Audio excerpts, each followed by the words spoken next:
السلام علیکم۔ دیکھیے، بچوں کی زندگی سے متعلقہ تین ایسے بڑے مسائل ہیں، تین ایسے اہم ایشوز ہیں جن کے بارے میں ہم صرف تھوڑی سی غفلت کا مظاہرہ کر کے اور ان تینوں ایشوز کو ہم نظر انداز کر کے ہم اکثر بچوں کی زندگی کو مزید خطرات سے دوچار کرتے رہتے ہیں۔ اور یہ کون سے تین مسائل ہیں اور ان کا حل کیا ہے، اس کے بارے میں ابھی آپ سے بات کروں گا۔ اس سے پہلے یہ گزارش کرنا چاہوں گا کہ نیند لینا، سونا انسان کی بنیادی تین ضروریات میں سے ہیں، جس میں دنیا کے تمام ماہرین نفسیات اور ماہرین صحت جو ہیں وہ اس بات پر متفق ہے کہ یہ تین بنیادی ضروریات میں سے ایک بنیادی ضرورت انسان کی نیند ہے، یہ سونا ہے۔ اگر انسان اپنے نیند پوری کرنے یا نیند لینے یا سونے کے بارے میں پلاننگ نہ کرے اور اس کے بارے میں غفلت کا مظاہرہ کرے تو اس کی زندگی یقیناً اس کی صحت بھی اور زندگی کے دوسرے جو تمام مسائل ہیں، زندگی گزارنے کا جو طریقہ ہے وہ ہمیشہ خطرات سے دوچار رہے گا۔ یہ تین بڑے مسائل کیا ہیں؟ دیکھیے، والدین اکثر یہ پریشان رہتے ہیں کہ ہمارے بچوں کی جو صحت ہے، جسمانی صحت ہے، یہ درست نہیں ہے۔ بچوں کی جو ذہنی اور دماغی جو صحت ہے، اس کے بارے میں پریشانی سے کا شکار رہتے ہیں اور بچوں کے معاشی مستقبل کے بارے میں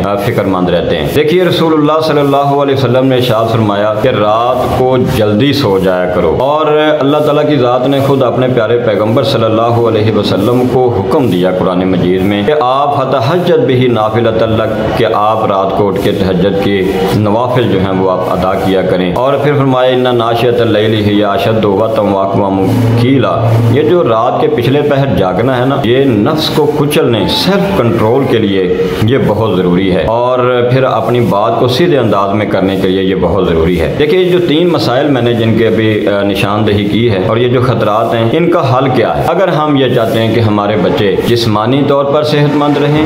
ان کی ذہنی اور دماغی حالت جو ہے، صحت جو ہے وہ بہتر رہے، وہ ڈپریشن سے بچے رہیں اپنے مستقبل میں، اور ان کا معاشی مستقبل جو ہے وہ محفوظ ہو جائے، اور پھر یہ ہے کہ ہمارے گھروں میں دوائیاں اور میڈیسن جو ہیں یہ کم سے کم ہو جائیں۔ عام طور پہ ہم دیکھتے ہیں کہ گھروں میں دوائیوں کی الماریاں بڑی ہوتی جا رہی ہیں، کتابوں کی الماریاں تو ختم ہو گئی، لیکن دوائیوں کی الماریاں اور دوائیوں کے جو شیلف ہے اور دوائیوں کے جو باکسز ہیں گھروں میں، اور فرسٹ ایڈ باکسز ہیں، وہ بڑھتے جا رہے ہیں، ان کا سائز بڑھتا جا رہا ہے۔ اگر ہم یہ چاہتے ہیں کہ ہمارے گھروں سے یہ دوائیاں ختم ہو جائیں، خاص طور پہ بچوں کی صحت سے متعلقہ، اور بچوں کی جسمانی صحت بھی صحیح رہے، ان کی ذہنی حالت بھی صحیح رہے، ان کی مینٹل ویل بینگ بھی درست رہے، اور اسی طرح سے ان کا معاشی مستقبل بھی سیکیور ہو جائے، تو صرف دو کام کرنے ضروری ہیں۔ دیکھیے، اس میں سب سے پہلا کام یہ ہے کہ رات کو جلدی سونے کی عادت ڈالیں اور صبح جلدی اٹھنے کی عادت ڈالیں۔ یہ صرف دو کام آپ کر لیجئے۔ اچھا، رات کو کتنا جلدی سونا ہے؟ نبی صلی اللہ علیہ وسلم کی، جیسے میں نے حدیث آپ کے سامنے بیان کی کہ پیارے پیغمبر صلی اللہ علیہ وسلم نے ارشاد فرمایا کہ رات کو آپ جلدی سو جائیں۔ کتنا جلدی سونا ہے؟ نماز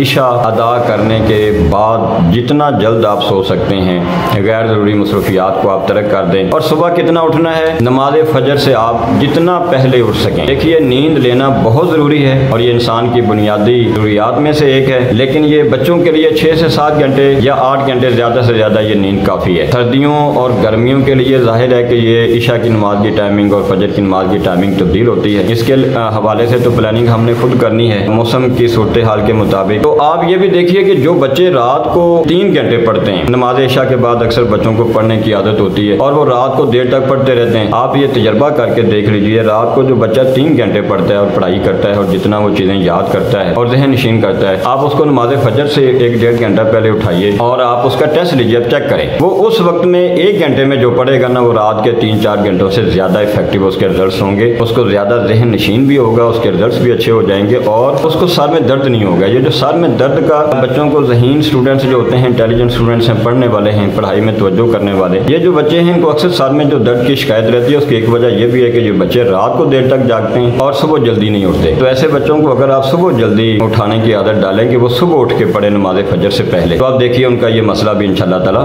حل ہو جائے گا۔ دیکھیے، اگر آپ اپنے بچوں میں یہ عادت پیدا کرنے میں کامیاب ہو جائیں کہ وہ رات کو جلد سو جائیں اور صبح نماز فجر سے پہلے اٹھیں، اٹھ کر وہ نفل بھی ادا کر سکیں، وہ دعا بھی کریں، پھر وہ اپنی پڑھائی اس وقت وہ کریں، اپنے ٹیسٹوں کی تیاری کریں، اپنے ایگزامز کی تیاری کریں، تو میں یہ سمجھتا ہوں کہ آپ بھی خوش نصیب والدین ہوں گے انشاءاللہ تعالی، اور آپ کے بچے early to bed early to rise makes a man healthy wealthy and wise کے مصداق، یقیناً صحت مند، عقل مند اور دولت مند ان کو بڑھنے سے انشاءاللہ تعالی کوئی نہیں روک سکتا۔ اللہ تعالی ہم سب کا حامی و ناصر ہو۔ السلام علیکم ورحمۃ اللہ وبرکاتہ۔